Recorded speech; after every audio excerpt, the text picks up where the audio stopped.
Hello, ladies and gentlemen, Panzer here, and welcome to the Wandering Village. This game, well, at the time of recording, this is a pre-release build, so thank you to Straythorn Studios for giving me a code for this. But yeah, it is pre-release, so anything that you see is still subject to change. However, I'm releasing this video on the day of the early access launch, so you guys will be able to play it in the early access version once this is out. But yeah, just bear in mind what I'm playing now is still pre-release. Alrighty, and here we go. So this is a sort of city builder, or village builder, kind of a little bit like Banished, a little bit like Farthest Frontier, but with a twist, because this, right here, is Onbu. This is the giant beast, kind of like a tortoise, kind of like a dinosaur, that the whole village wanders around on, hence the name Wandering Village. And you'll be able to interact with Onbu as time goes on, and of course as soon as you research new technology. But the main focus of the game is to form a relationship with Onbu and kind of be like, have it be a symbiotic relationship, so you look after the beast and it looks after you. There are ways of going completely parasitic, though, and so we're going to talk about that in just a little bit. But let's get our village started. So, everybody here needs houses. People need houses. Let's give them some houses. So, the way that the map is, it's kind of randomly generated. I think the whole overall shape of the shell that you're sitting on is the same, but the layout of the resources and the soil is different, and you need different soil for different things. You want to plant crops, you need grass. If you want to plant mushrooms, which is used to feed Onbu, needs this sort of muddy soil. And then, of course, all the resources will spawn there. So let's find a nice little grassy spot. Well, I mean, the houses don't have to be in grassy spots, but we'll go somewhere like this. We'll get, let's do, yeah, 6 houses is fine, and let's start harvesting some resources. So we want to avoid harvesting the yellow trees, because these are mother trees, and you can use them to have a renewable source of lumber later on. So don't go harvesting them all just yet. And you also want to make sure that the tree is, fully grown before you harvest it, or you're not going to get anything out of it. It's also going to reduce, the amount of resources you have later on, so you don't want that. So people have now built that. We're going to also build ourselves a little workers post. I think we can put the workers post up here. That should be fine. And we're going to get a research building down here as well. And then we'll start building another house or another tent. These dirt roads will help everybody move around a little easier. And I'm going to designate these rocks for harvesting as well. Now we do want to get some food going too. So we need some berries, and berries are in these little bushes, and we can put the berry gatherer nearby, and they will be able to harvest it without destroying the bush. You can harvest them directly, but it is going to destroy that. So we want to make sure that we get as many of them as possible. And they do grow more over time as well, which is really nice. You can see there's a small berry bush here still growing, and it will be affected by the environment. So right now where Onbu is sleeping, it's pretty okay.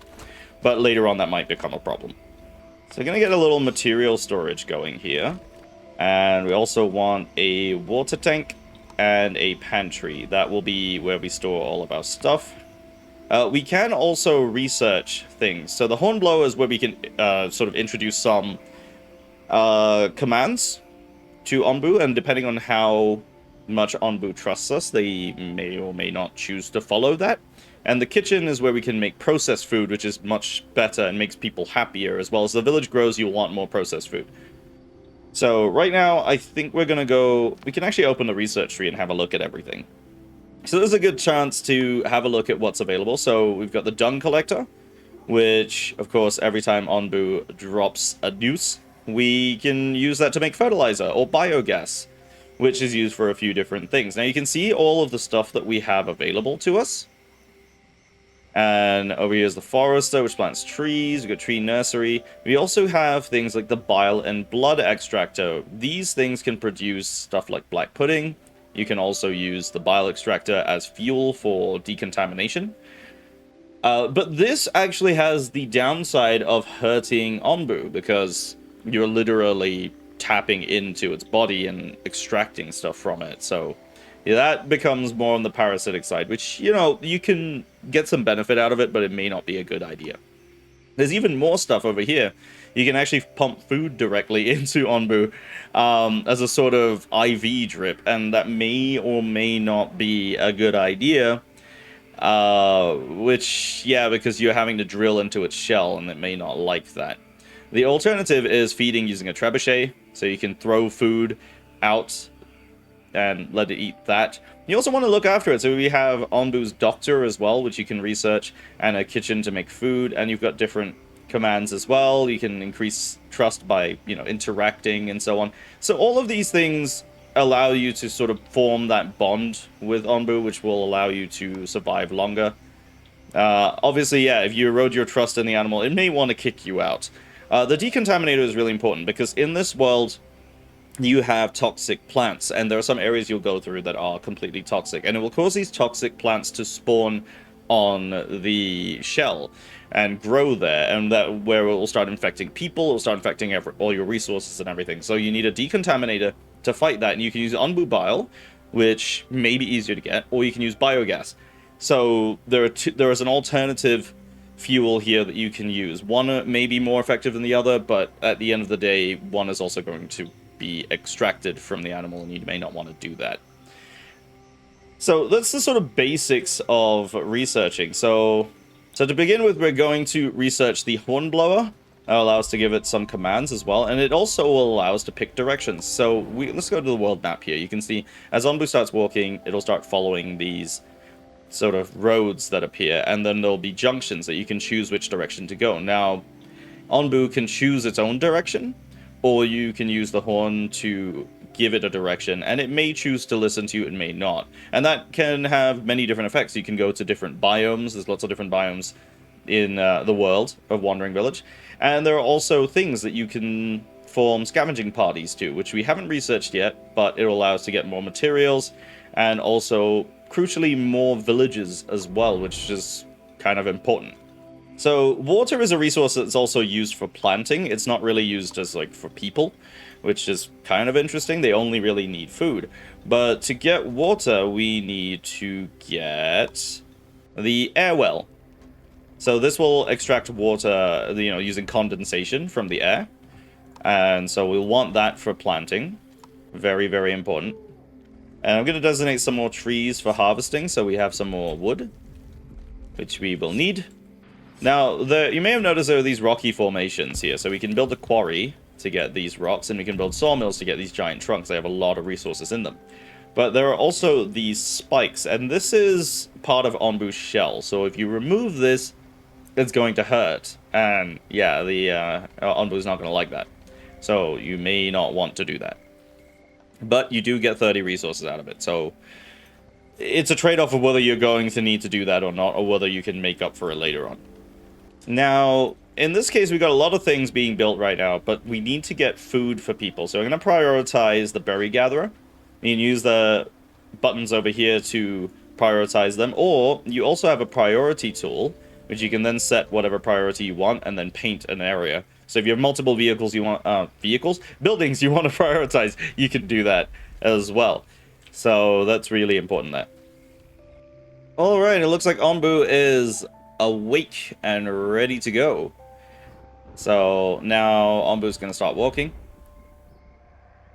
And it's going to take a little bit of time to get anywhere. It's not the fastest animal in the world, but we'll see what happens. Alright, we have the hornblower researched. So I think we're going to put the hornblower all the way out here. It has to be at the front part of the shell, so I just want it somewhere that's a little bit out of the way. And once that's built, we'll be able to issue some orders to Onbu, and we'll see what happens. Alright, we just built a farm, and so with the farm you have to designate some plots, so we're going to do that. I think that should be okay. That should be good enough. So the farm will start growing beets. It uses 2 water to do that. You can research other crops as well, which will have different effects. But the beets will provide more food for us.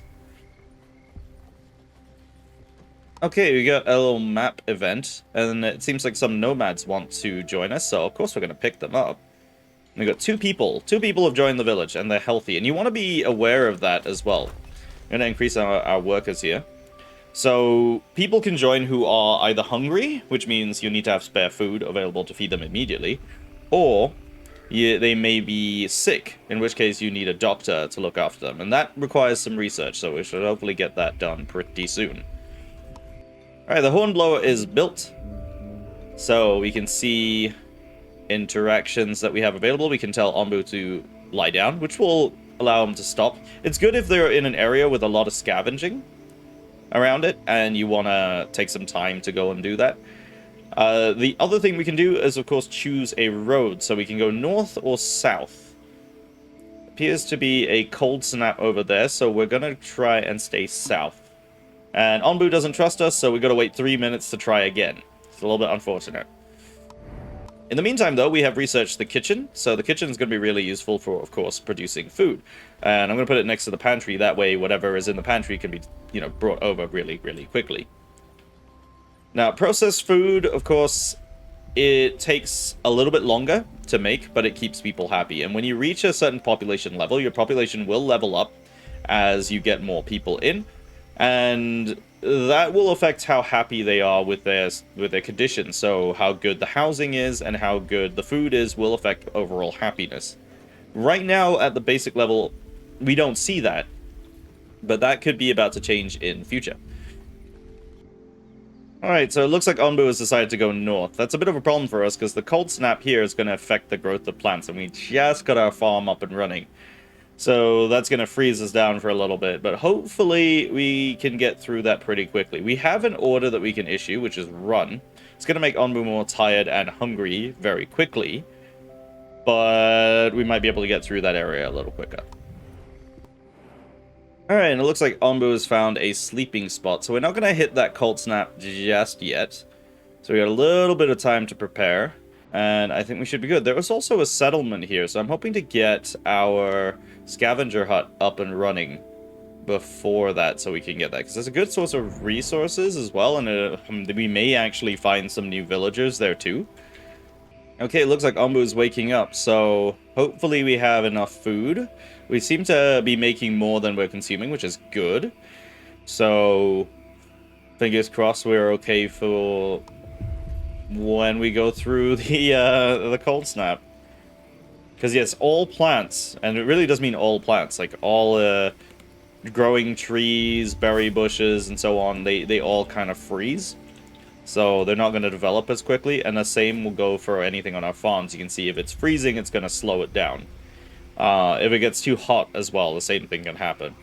Beets are pretty good all round, but they will suffer in both too cold and too hot, so you want something that's a little bit more appropriate to the environment that you're in. I think that's the way of putting that. Alright, our scavenger hut has been researched, so I'm going to place this at the edge. It has to be placed at the edge of the shell because they have to depart from there. So you do have some restrictions on how some of the buildings have to be placed. Now this is very important because this works very much like the scouts in Frostpunk. If you've ever played Frostpunk, like I adore that game, but if you ever played Frostpunk, the scouts and how that system worked, that is very, very similar to how the scavengers in Wandering Village work. Alright, here it is. Here's the cold snap that we were talking about. So this will go on for a pretty decent time. We can try to run. Let's get Ombu to run. And the command has been accepted. So this is running for Ombu. It's a little faster, and his heart rate is going to climb a little bit. But we should spend a significantly less time going through the cold weather. Because you can see our food rate is already declining. It's already been cut, well, more than in half, actually. So, yeah, you don't want to be stuck in this for too long. It's a good thing that our population is not any bigger. If it was bigger, we would have some serious issues right now. Okay, it looks like we're clear of the cold snap, potentially. Maybe. So I can get Onbu to slow down. So as not tire himself out too much. But yeah, Onbu is starting to get sleepy and hungry as well. So yeah, we don't want to be pushing too hard. There is a food patch coming up. So there's some food coming up. So that's okay for that. And we appear to have some nomads coming in as well, so we may have some more people to join us. There's also some villages or settlements around that we may be able to get our scavengers on. There's an oasis out here too. Ooh, that's quite nice. But yeah, we will need a sleeping spot for Ombu pretty soon. I just want to take the time to appreciate the way this game looks. You can really get in here and see like how it's kind of 2.5D. Like the world's 3D and all of the buildings and the people are 2D. And I really like the contrast between like the people being sort of like this simple line work and colors and simple colors, and then you've got these like almost like painted style. It looks like it's been painted, like the buildings. It's a really, really nice kind of contrast. Makes the people really kind of stand out against everything too. And their outfits are very much like, yeah, post-apocalyptic, maybe sort of Middle Eastern style with the hoods and face masks and things, which you definitely would want in this sort of world because the whole land is polluted with toxic spores. But yeah, different people have different uniforms based on their jobs as well. Like the foragers or the berry gatherers, they have this sort of like working uniform. Almost looks like a road worker, you know, like the high-vis that construction workers have. And then we've got the farmers who have these like sun hats. Yeah, and these guys are the general workers. Oh, we've also got the researchers who have these like mystic turban things going on. Like they've got like, it looks like a light bulb. When you like zoom out, it looks like a light bulb over their heads. But it's like, it's got like an eye shape on it. So it's all really kind of nicely detailed. I love games that have little details in them. Always have and always will. So this is definitely one of those. Something to note about the resources as well, they all do respawn, but very slowly. So if you just go around harvesting absolutely everything, you're going to run out of resources very fast. It will eventually come back, but you may not last long enough to actually see that happen. What's interesting is the rocks also respawn, and I'm not entirely sure how that works. My theory is that stones, like these, are actually scales. If we assume that Onbu is a kind of like rocky animal based on the spikes, right? Then these are probably like scales that are like flaking off. Basically what we're doing when we harvest stone is we're exfoliating. And if you don't know what that means, that's an actual term that's used in geography, apparently. But it's also the same thing when you know, scrub your face to get rid of dead skin. So this is literally dead skin from Ombu. So now we found the food spot, so Ombu's gonna eat. And that hunger meter is going to drop really quickly. So it doesn't actually take too long for Onbu to eat. And it seems to eat these sort of mushrooms. I mean, I'm trying to figure out the scale, but these are like tree-sized mushrooms. You can see the trees down here. These are the same size. These are huge mushrooms. It also only eats mushrooms. So, yeah, not really sure what to think about that. Alright, looks like we got more people wanting to join us. I don't know how many people. Oh, 3 healthy people. Look at that. Just when we needed more workers, too. We always need more workers. As was the case with Farthest Frontier. We just always need more workers, and we've got them. One unemployed person, but we'll find a place for them. There's always something to do. Also, our population is leveled up, so we are now a camp. And that means we have other needs that affect our productivity. So food quality. So we now have to provide better food, which is a good thing we have the kitchen. And that will give them better productivity. So at present, the kitchen is making beet soup. So it uses 3 beets to make 5 beet soup, which is more quality food. And you can see it's more efficient as well. We get more meals for the same amount. So that's really good. You can also use it to make muesli from the berries. I'm not going to switch it because then they will empty the building. But you can use a kitchen. They can only make one type of meal at a time, but you can make it using berries, beets, or any other crop that you make, which is really, really useful. Alright, we've got a crossroad coming up. I kind of want to go south. So let's go south. And Onbu doesn't trust us. I see, normally there's a chance at the beginning for Onbu to actually listen to you. So far, that's twice in a row. I'm not really having the best of times. Okay, Onbu's getting really tired. And we haven't found a place to sleep yet. Oh, we're about to, though. We also have a heat wave. We're approaching a desert biome. So where we were before, well, that was a mountainous biome, so it's kind of cold. We're now going the exact opposite of going hot. So we may need to switch crops very soon to something that's a little bit more heat resistant. So we've got corn. It grows very slowly, but it's very heat resistant and uses very little water. Cactus plantations, you can actually grow these, but they don't provide food. Which is weird because I know you can eat cactus. But yeah, they actually provide water. So when you're using the air wells in hot climates, they don't actually produce any water because there's no humidity in the air. The air is too dry.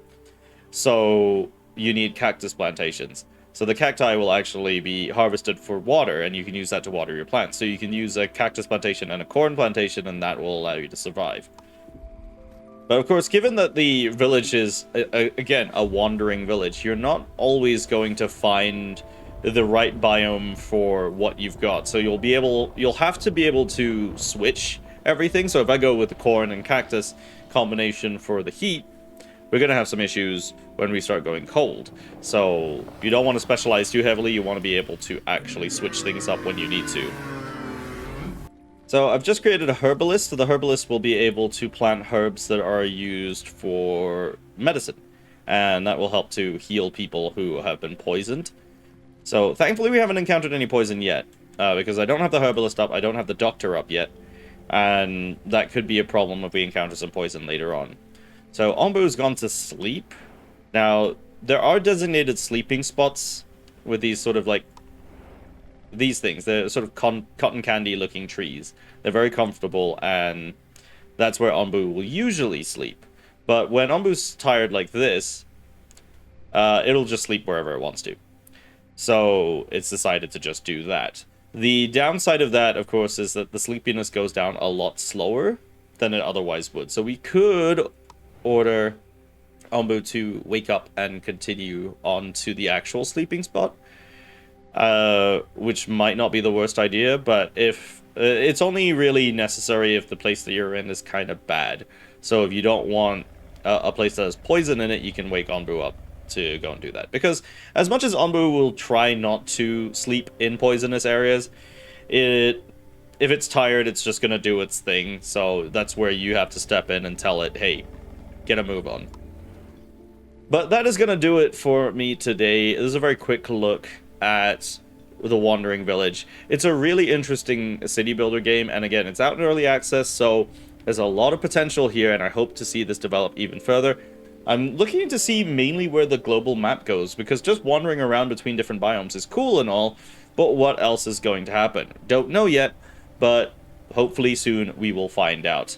If you've enjoyed this video, don't forget to leave a like, and of course subscribe if you're brand new to the channel. My name is Panzer, thank you very much for watching, and I'll see you next time.